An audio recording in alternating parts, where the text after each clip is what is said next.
महाकाव्य परिचय। शुरू होती है वो कहानी जहाँ अंतिम रूप में माँ स्वयं पूर्णता का वर्ण बन जाती है, जहाँ देवी के रूप सिर्फ रक्षा या शक्ति नहीं बल्कि सिद्धियों का भंडार बन जाते हैं। दोस्तों, आज हम सुनाने जा रहे हैं माँ सिद्धिदात्री की कथा। वो रूप जो न केवल भक्तों को वरदान देते हैं बल्कि देव, असुर और मानव सभी को सिद्धियों से समृद्ध कर देते हैं, क्योंकि माँ की महिमा आपको जीवन के हर अंधेरे में रोशन का मार्ग दिखाएगी। माँ सिद्धिदात्री का परिचय। माँ सिद्धिदात्री देवी का रूप नवरात्रि के 9वें दिन पूजा जाता है। ये देवी 8 सिद्धियाँ प्रदान करती है: अनिमा, महिमा, गरिमा, लघिमा, प्राप्ति, प्राकाम्य, ईशिल्भ और वशिल्भ।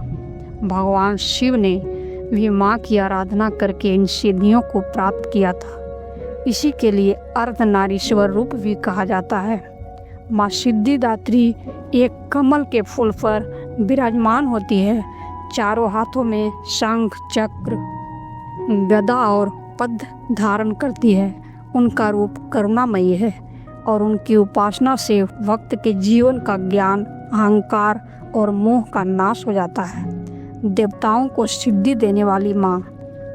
काल के प्रारंभ में जब ब्रह्मांड नया नया बना था, तब देवताओं के पास असुरों से लड़ने की शक्ति थी, परंतु उन्हें अपनी शक्तियों को संपूर्ण रूप से जागृत करने की कला नहीं आती थी। तभी सभी देवता माँ सिद्धिदात्री के शरण में आए।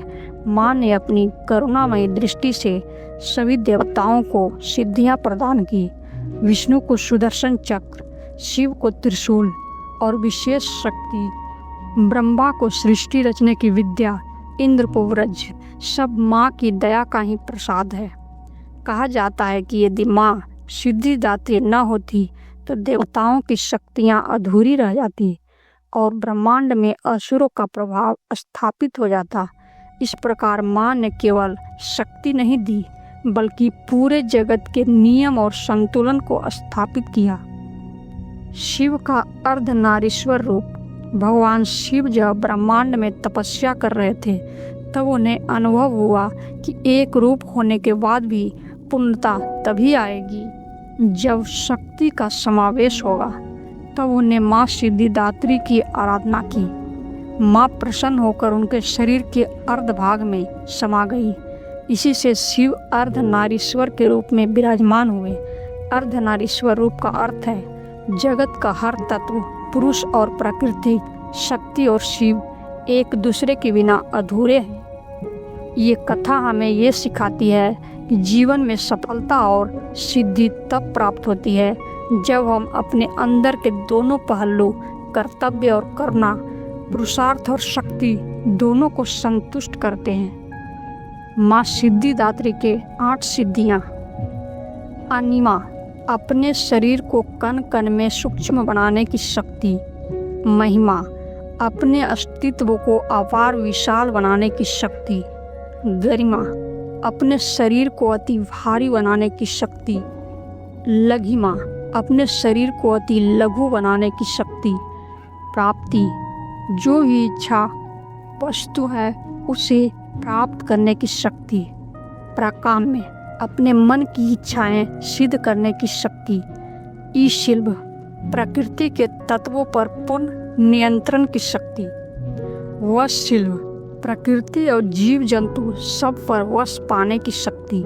माँ की उपासना से ही सिद्धियाँ केवल देवताओं को माँ की उपासना से ये सिद्धियाँ केवल देवताओं के ही नहीं माँ की उपासना से ये सिद्धियाँ केवल देवताओं को ही नहीं, मनुष्य को भी आत्मज्ञान, शांति और आध्यात्मिक प्रगति की ओर ले जाती है। व्रत विधि। नवरात्रि के 9वें दिन माँ सिद्धिदात्री की पूजा की जाती है। इस दिन सुबह स्नान करके श्वेत वस्त्र पहनकर माँ की प्रतिमा या चित्र को कमल के फूल और सफ़ेद फूलों से सजाया जाता है। माँ को दूध, मिश्री और नारियल का भोग लगाया जाता है। इसके बाद आरती करके माँ से सिद्धियाँ और मोक्ष की प्राप्ति की जाती है। कन्या पूजन भी इस दिन का विशेष महत्व रखता है। जहाँ 9 कन्याओं को भोजन कराकर माँ के नव रूप की आराधना की जाती है। दोस्तों, माँ सिद्धिदात्री की कथा हमें ये सिखाती है कि जीवन में असली शक्ति केवल बाहरी विजयी में नहीं, बल्कि अपने अंदर की शक्तियों को पहचान कर उन्हें जागृत करने में है। माँ का वरदान आपको हर संकट से उबरने और आत्मज्ञान के मार्ग पर चलने की शक्ति दे। अगर आपको ये कथा पसंद आई हो तो इसे शेयर कीजिए, चैनल को सब्सक्राइब कीजिए और घंटी दबाइए ताकि माँ के हर रूप की महिमा आप तक सबसे पहले पहुँचे।